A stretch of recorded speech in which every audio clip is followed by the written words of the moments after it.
Je me nomme Gomez, Cofichal. Je vends les pièces détachées de la voiture.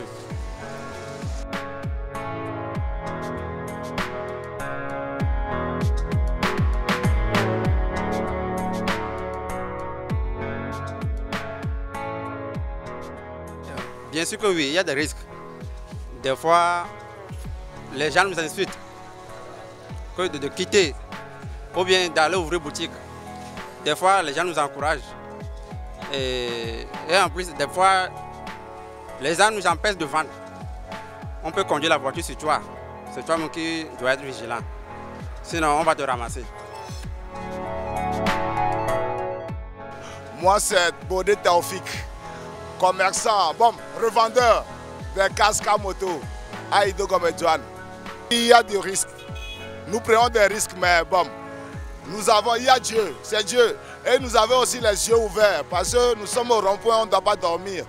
Donc, bon, souvent nous voyons le danger venir de loin et que nous esquivons le danger. Par exemple, avant-hier, il y avait un motocycliste les freins étaient coupés, il était rentré parmi nous ici.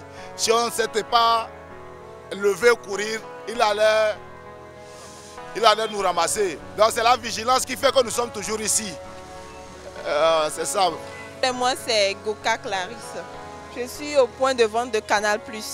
Non, pas de risque parce que quoi, je suis reculée. Comme vous le voyez, je suis un peu reculée du goudron.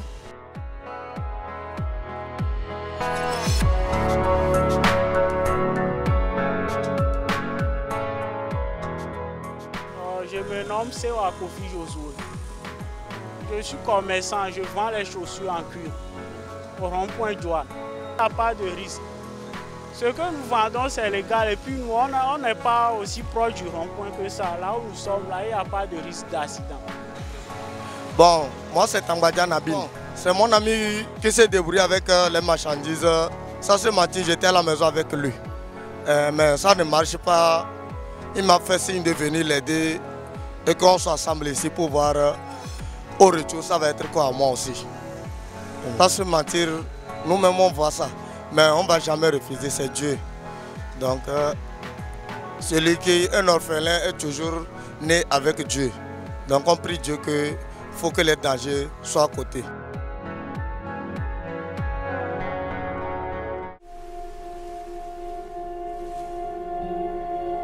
C'est M. Mlangani Kofi Mathias. Je vends à Ido-Gomedjouane. Je vends les casques, les vitres pour la protection, quoi. Mais on vend les marchandises dans la circulation, mais c'est risquant, mais comment on va faire? C'est le Togo. C'est risquant et les clients aussi, comme ils disent maintenant, là, il n'y a pas l'argent, que ça ne va pas. Mais ils n'arrivent pas à payer sur le prix fixe, quoi. Je m'appelle M. Ouro Manaf. Je vends les paires de chaussures comme vous venez de le constater. Il y a mocassés, il y a les cuirs dedans. Donc c'est ce que je vends au bord de la route ici. Bon, on peut dire qu'il n'y a pas assez de risques. Il n'y a pas assez de risques parce que parfois on attend à ce que le feu rouge s'allume pour pouvoir aller vendre et puis bon, et revenir. Mais bon, il n'y a pas de risque.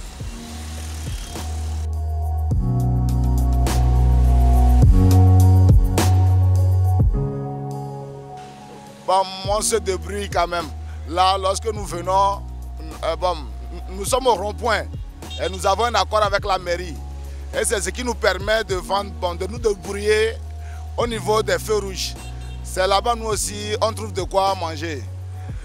Et bon, lorsque nous nous approchons des clients, nous essayons de rire avec eux, de devenir un, pour que la marchandise puisse partir. Donc c'est ce que nous faisons ici à la douane.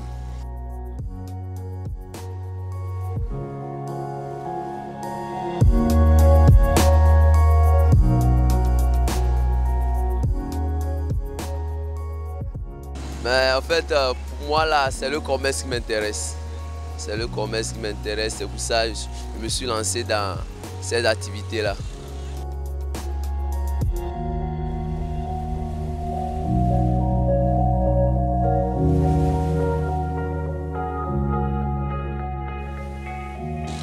Oui, cette activité, c'est une bonne activité. Parce que dans cette activité, tu peux réaliser beaucoup de choses, quoi. Tu peux réaliser beaucoup de choses. Parce que tu vas aller vendre, tu vas aller payer, revendre. Le commerce là, c'est une bonne truc, quoi. Bon, pas trop, mais je m'en sors avec quand même. Oui, c'est rentable. Je peux le dire ainsi. Parce que je fais partie de l'activité, ça fait un bail. Peut-être celui qui ne fait pas ce genre de business, celui qui peut dire que ce n'est pas rentable.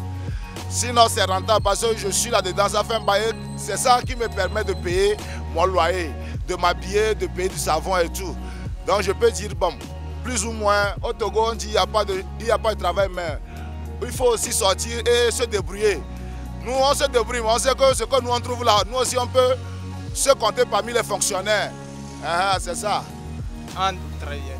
Oui, avec ce business, j'arrive à joindre les deux bouts, comme on le dit chez nous. Et ça m'aide à financer les études aussi.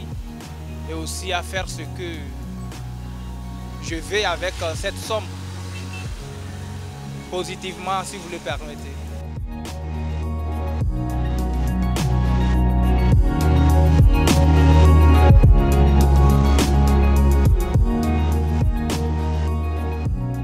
Nous avons choisi ici plus précisément parce que on voit qu'il y a souvent les passagers qui passent de temps en temps. Il y a certains qui passent à leur retour, ils reviennent passer par ici, nous voir et demander d'après. Tout le monde vient par ici. Même les passagers qui passent par Lancouvi, les Segbe et autres là. Même à Palimé, les gens viennent passer par ici. Bon, selon mes sondages, j'ai choisi de vendre les cuirs au feu rouge ici parce que je trouve qu'ici, c'est au vu de tout le monde. Il y a beaucoup de personnes qui passent. Et lorsque tu prends ta marchandise dans la chambre, il n'y a pas assez de gens. C'est tes connaissances qui viendront te payer ça. Mais au bord de la route, je ne sais pas si vous comprenez, il y a des gens qui passent et ça profite, ça fait la publicité. Donc ça permet à tout le monde d'avoir accès à tes produits, à ce que tu vends, pour que la clientèle aussi puisse s'augmenter.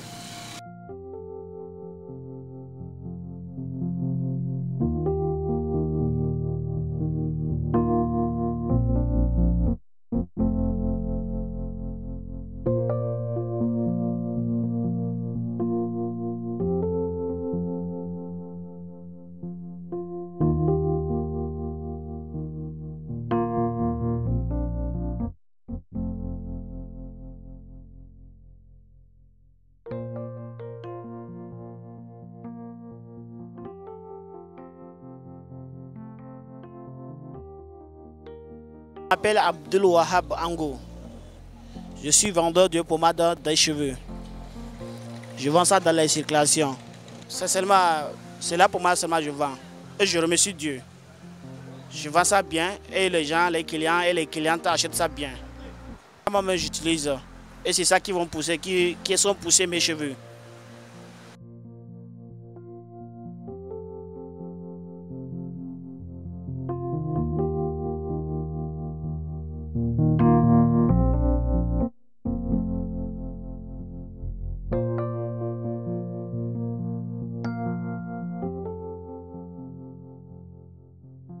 Okay, hi, my name is Ahmed Toure. So I'm from Ghana, but now because of suffering, I have to come to Togo and search for money.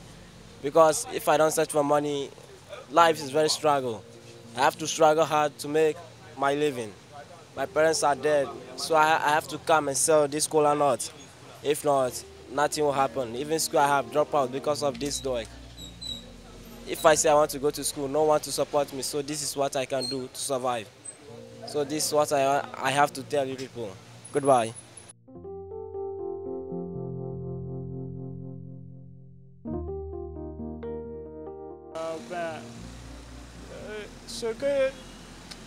Si on vient, ce que Dieu nous donne, on vend ça, mais ce n'est pas encore ce qu'on veut, mais on s'en sort un tout petit peu avec ça, on suit avec ça, quoi. Mais ce n'est pas encore ça. Ah oui, je peux dire oui. Parce que chaque jour, je peux avoir 3 clients, 4 clients comme ça. Sans se mentir, ici on a les clients. Même si on n'a pas les clients, tu vas voir quelqu'un en passant, son casque peut tomber cassé. Donc sans se mentir, ça est à côté en même temps, il peut le prendre en route et reporter et jeter ce qui est cassé et partir. Donc l'endroit que nous on est un bon endroit pour vendre les casques. Oui, plus ou moins là, je dis oui. Parce que ici nous avons commencé par vendre les casques à moto, ça fait déjà presque 8 ans. Donc beaucoup de personnes nous connaissent à la douane ici, à Idogome. C'est ce qui fait qu'aujourd'hui nous avons assez de clients pour, lorsque nous sortons le matin jusqu'à 18 h, au moins tout le monde trouve son pain quotidien.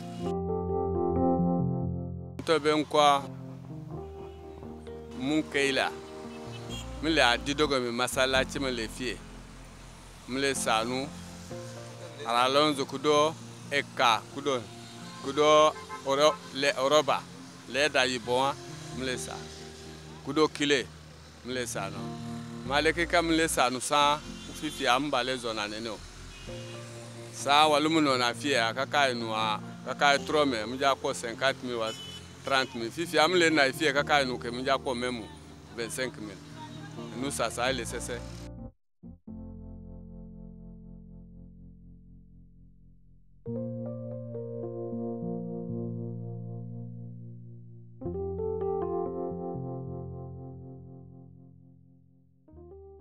Ame be gamulo de ame le vana me wala me va olumi yoga no wala bi jalajo enwa le honachi leke ka mule plenas me ame wabe wala mule sana nene mata yode o pelunwa 1000 francs ame wabe masa no 1000 francs asia mata yo olo penwa 1500 ame wala va wala be 1500 wala saya mata sa e ka sam le plena 17500 fifi ay ka va kaka 9,000 10,000. Amé les pleins, ça comme les pleins, amé les pleins 8,500. Fifi à la mais va à la même ya ça no 8,500 matai. Et nous comme plein 9,500, les qui à la sado. Neno à la go, on ça 8,500, 1000 francs manqué. Nene nchi ça. Et les so kaka Covid-19 aiva nyagaiwa. Et les goulons nous abusent à côté nous. Covid-19 bega mais va amede comme ça savait vivre. Et nous kotaka moi les sana, et les goumenter sac matin les goumenter. Sac matin. Gama ka Covid-19 mva oh ça ça le vide. Olo fo va ça ça dit à la coca. La Covid. Puis fia olo fo va fia oh. Gade me walumdo sense matin ko e nous ka la soyi sono soro nja.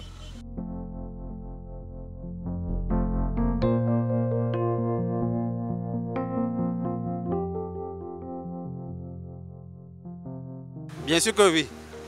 Mais, par exemple, mon idée, je n'ai pas assez de...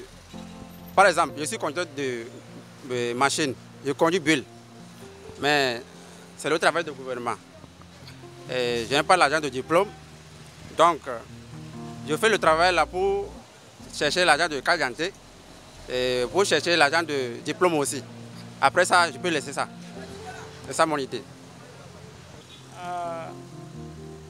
Je veux cotiser ici, je veux épargner ici pour avoir ma propre boutique après. Quoi. Après ici, là, il faut que j'épargne pour avoir ma propre boutique, pour investir dans une autre activité. Peut-être, je ne peux pas dire, c'est ça que je vais faire jusqu'à tout au long de ma vie. Quoi. Oui, c'est tout juste quoi. Nos projets, par exemple, ici là où nous vendons, nous voulons par exemple, mon projet personnel est différent par rapport au projet que j'ai pour le marché que nous faisons ici.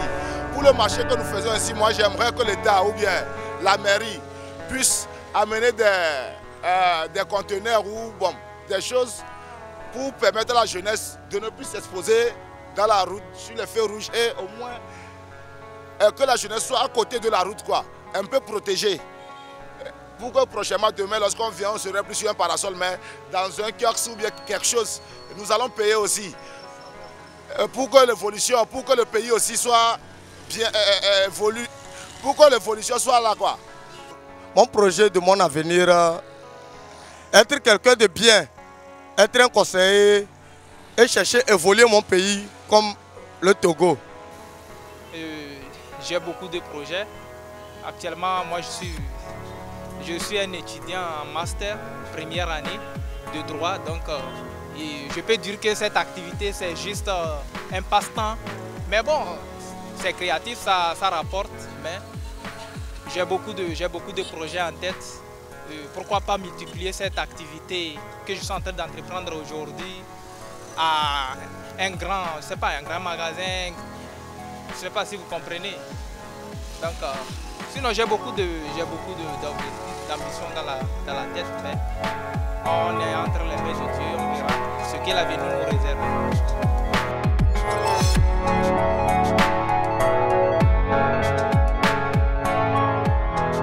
L'avenir, moi si je trouve celui qui peut me soutenir pour créer un atelier, pour pouvoir rester là et livrer les pommades à les clients.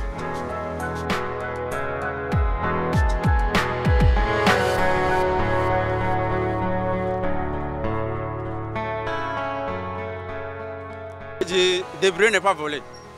Ça, c'est quelque chose. C'est vaut mieux de rester à la maison. J'encourage les jeunes pour lancer dans le commerce, quoi. Ouais. Je vais leur dire que l'entrepreneuriat aussi c'est un bon truc. Mais ça a besoin du courage, quoi. Encourage tout le monde à faire son business, mais de trouver un lieu précis qui pourra vendre. Ceux qui sont à la maison, sans se mentir, c'est que parler, c'est pas ça qui va faire quelque chose. Mais si on continue à lutter et ils voient que, bon, nous on joue, chaque jour c'est nous qui jouons le jeu et ils ne jouent pas avec le courage, et ceux-ci vont quitter. Donc nous on préfère de débrouiller dur pour les faire montrer que c'est pas bon d'être à la maison. Avec à la maison tu n'as rien. Donc essayez de vous sortir. Au moins si tu n'as rien tenu, au moins tes yeux vont capter quelque chose que ça peut évoluer dans ta vie. Bon, ce que moi je peux essayer de dire, c'est que quand on est jeune, on doit prendre conscience qu'on doit entreprendre quelque chose dans sa vie pour qu'on puisse avancer. Donc si je dois donner un conseil aux frères, c'est d'entreprendre et d'arrêter de rester à la maison, ne rien faire. Parce que quand on reste à la maison, on devient une charge pour la famille. Merci beaucoup. Le problème est que je donne conseil à toute la jeunesse qui est à la maison, à tous ceux qui ne veulent rien faire, à ceux qui croient que bon, se réveiller, rester dans les ghettos, ou bien se promener, ou bien attendre la nuit pour passer le mur des autres, de venir, bon, que le goudron, ce n'est pas interdit à personne, de venir à côté de la route, de sortir et de chercher quoi faire. Par exemple, aujourd'hui, les Aoussa, les Arama et tout, ils ont pris toutes les activités que la jeunesse togolaise allait faire. Et pourquoi? C'est parce que la jeunesse togolaise même ne veut rien faire. Ils sont à la maison. Donc moi, j'encourage ceux qui sont à la maison de sortir, de laisser les histoires de Game Boy et autres, là, de sortir et de venir chercher leur paix quotidien. Peut-être dans 3 ans ou bien dans 4 ans, la personne peut rassembler quelque chose et quitter la route et aller louer une boutique et quelque chose d'autre. Donc c'est ce que j'ai à dire à la jeunesse togolaise quand même.